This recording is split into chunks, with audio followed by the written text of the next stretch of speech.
Hello, I'm Kathy Coslett, and this is Cooking Classic. Our chef guest tonight is Brian Zywicki. Hi, Brian. Hello. Nice to meet you. You too. First time on our show here. Thanks for having me on. Yeah, you're welcome. And we're in the Kowalski Auditorium and Media Center in the Joseph A. Pionetti Culinary Arts Institute here at the Luzerne County Community College in Nanticoke, Pennsylvania. Now, Brian has a really interesting background that he's going to share with us. He's done lots of things over his career. Right now, he's a student here at Luzerne County Community College.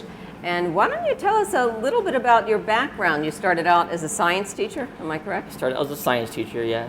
Went to the University of Scranton, got my degree in biology, master's in education, taught science for a few years, high school science.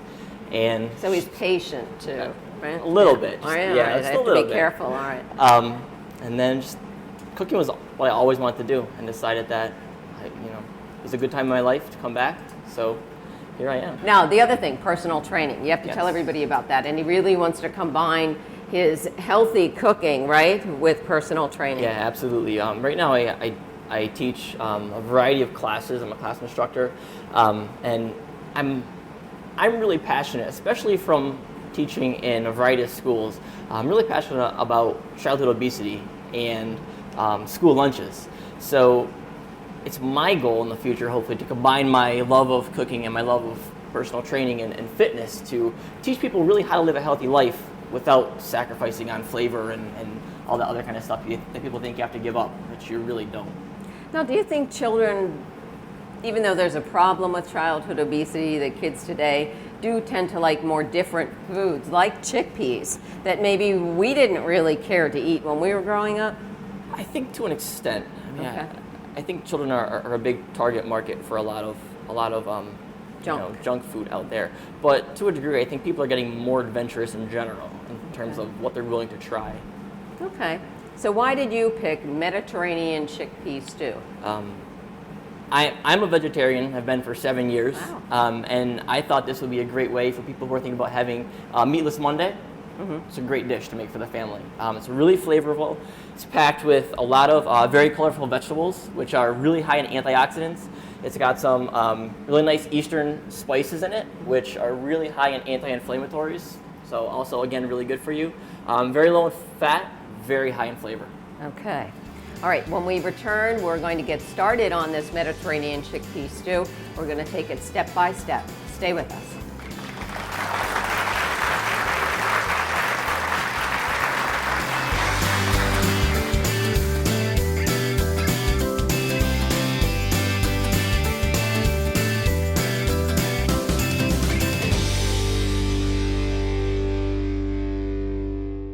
Make your life better by Degrees. Choose from over 100 academic and career programs. Go to an accredited college at the area's lowest tuition. Earn your degree or transfer your credits to a four-year college or university. Take your life to the next level. Achieve your career goals and reach your fullest potential at Luzerne County Community College.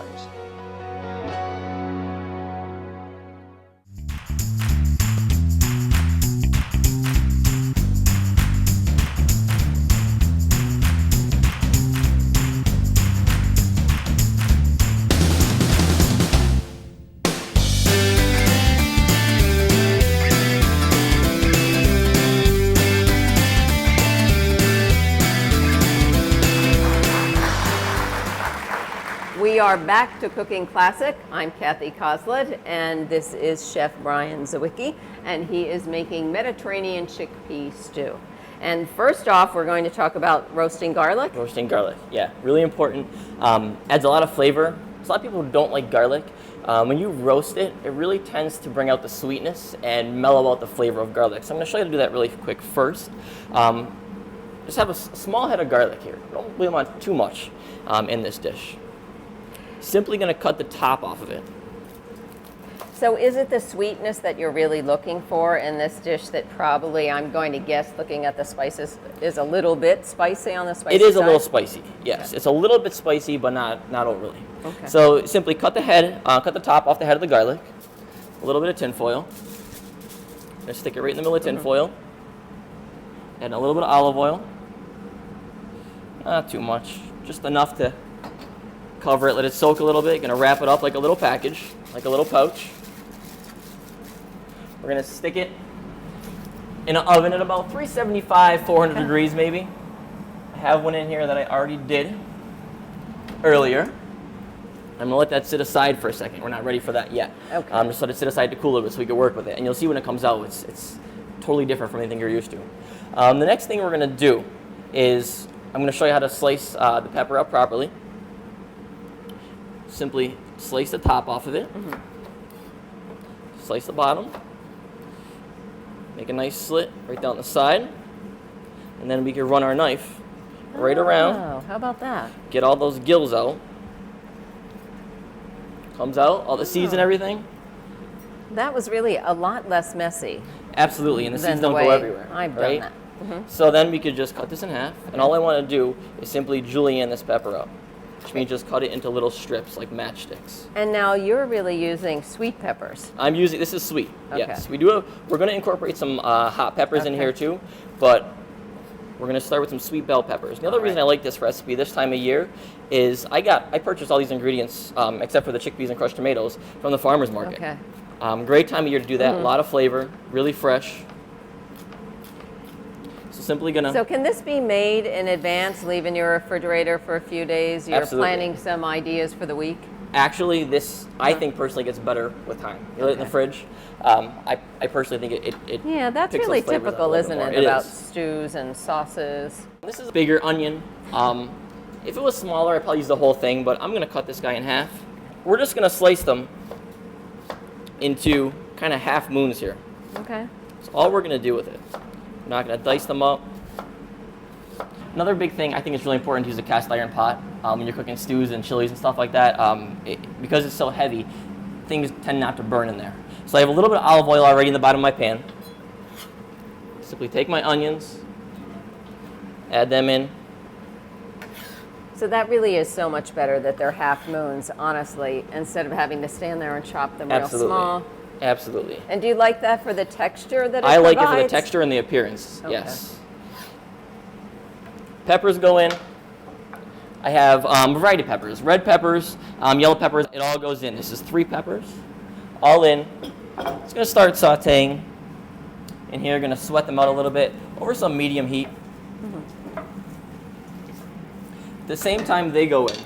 What do you mean by sweat them out a little bit?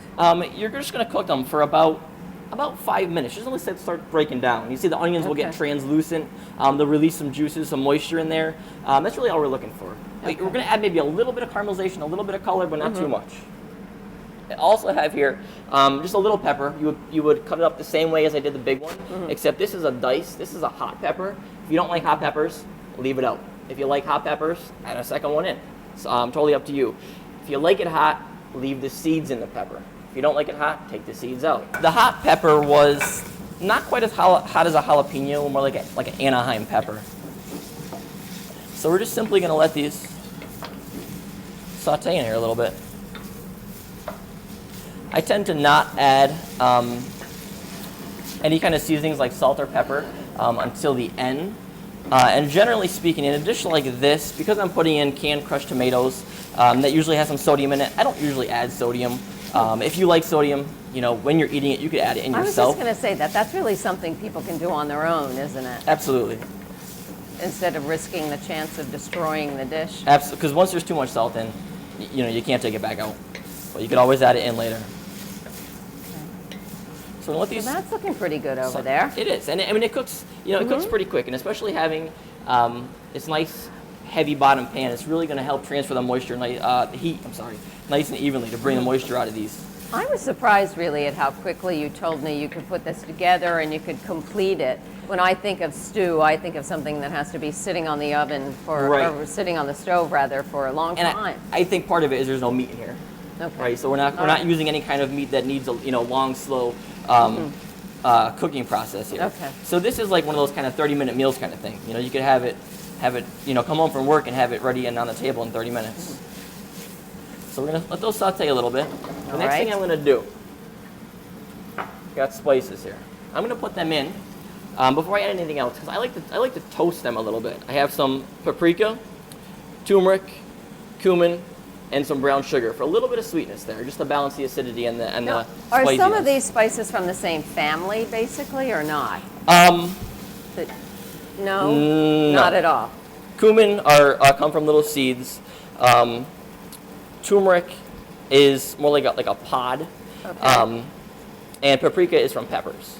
Okay. But they're all, you can see they're pretty brightly colored, right? And really nice and fresh. They just smell nice and fresh. Have a really, potent smell to them. Sometimes when you go to the store, too, you see like different varieties of turmeric. Yes. Does it matter which one you use? Are their flavors much different, really? It doesn't really matter, okay. honestly. The paprika, I like to use a sweet paprika. There we go. You could get okay. a smoked paprika, but I like to use a sweet paprika. Okay. Cumin, make sure you get the ground, don't get the seeds. And again, I use these because they're really, really high in anti-inflammatories, which is, really, really good for you. So I'm going to add these in, my sugar, all my spices. They go in, and this is something that you're going to see a lot in a lot of like Indian cuisines. If you like Indian cuisine, what they do is they put their spices in, and then they let them cook in here for a little bit. They let them toast, because that's going to bring out a lot of that flavor. It's going to give it almost a nuttiness, a different taste than as if you added them in the end. So just simply going to let them saute for another. So toasting is really just putting them in, cooking them a little bit with your vegetables, not moving on real quickly. Give them a chance to share their flavor. Exactly, okay. so that they actually get cooked a little bit, as opposed to if they were put in a liquid, they're just going to kind of diffuse a little bit of flavor, but not release a whole lot. Okay. So at this point now, you can see that the peppers are getting pretty soft. Right. The onions are getting pretty soft, right? I mean, very quick. So now that that's in there, again, this is kind of like deglazing a little bit, I guess. If you do get some caramelization and some of that fond in the bottom of the pan, the little stuck bits at the bottom of the pan, we're going to add our crushed tomatoes to take care of all that. So next step here. Do you buy low sodium crushed tomatoes, or doesn't it really matter? Do you think? Does it make that much of a difference? I don't, personally. Okay. Who is the person that needs to think about that? Is high blood pressure? I mean, if you're really going to, focus on something like that, high blood pressure. Okay. Those are the people who really should focus on that. I would say otherwise, if you're concerned about the salt, don't, like I didn't add salt or pepper into here at all. There's plenty in here. Okay. And again, the crushed tomatoes I buy, I like to buy a lot of organic products. Okay. They don't really have a low sodium version. It's lower sodium than the standard product, but. So that goes in. We just give it a mix just to get rid of that fond on the bottom of the pan a little bit. Chickpeas. Chickpeas, finally, in a here can, they come. Right, just one can, 15-ounce can. Drain them, rinse them. That's it, right in. Love chickpeas. Thank you. Now, while that is getting a little bit happy. What does the chickpea add to your diet if you're a vegetarian? What is it that you need to pay attention to? The chickpea has a lot of vitamins and it has a lot of protein. And in this dish, you're going to see it gives a really nice texture. You're not going to miss meat in this dish because those chickpeas kind of substitute, as if you put chicken or something in here. And by all means, if you want chicken, you could certainly put chicken in this dish. But really good without it. So while that's kind of getting happy and doing its thing, I'm going to show you this roasted garlic. Alrighty. I don't know if the camera could get in there. That looks nice. Here, I'll take it for you. Thank you. If you can look at that, you see how it's got that caramelization, that chard on it? Okay, so what you're going to do is you simply take that guy and squeeze. And those cloves are going to come right out. Oh, that looks great. And it's almost like butter. I mean, honestly, sometimes I'll make this and I'll put it right on my toast. I was just going to say, so I've done good. that before too. So now we got those cloves. Turn my heat down a little bit here. Just with a fork, I'm just gonna mash it up a little bit, just to break it up just a little bit, and then that could go right in.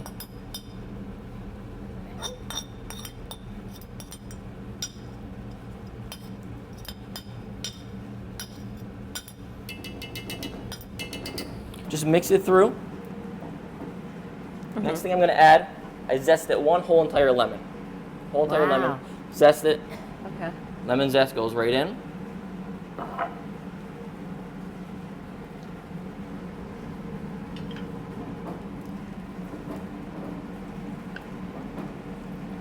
parsley. Parsley. I like to rough chop it. I think it looks, it looks rustic. I like that look. It was a big bunch of parsley, just kind of a handful I pulled out of my garden. Rough chop on it. They don't have fresh, they can use dried? No. I wouldn't. No? Okay. No. I really try hard to find the fresh. The dry Okay. just is not going to have the same flavor to it. All right. So Mediterranean Chick Pea Stew, we're going to take a look at the finished product and plate that and taste it when we return. Stay with us on Cooking Classic.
We are back, and this is Cooking Classic. For those of you who are just joining us, I'm Kathy Kozlet, and this is Chef Brian Zywicki, and he has made for us tonight a Mediterranean Chick Pea Stew. While you were gone, he did put the lid on this, because you do suggest cooking this with the lid on, correct? Yeah, just maybe about 5-10 minutes. That's it. I'm really surprised that that's all that it takes, and That's I guess you can tell I eat meat. Sorry. Just Anyway, a little bit longer. let's take the lid off, show everybody what it looks like, plate it up, give it a taste. Okay. All right, so at this point, it's done. There's really no meat in here to worry about. Cooks very quickly. Put a little bit in this bowl here for Kathy. Chef Dave Pendleton has me spoiled. They give me my own little dish now. Thank you. You're welcome. Thank you. And then, it is like a stew consistency, so I would serve it in some kind of soup bowl.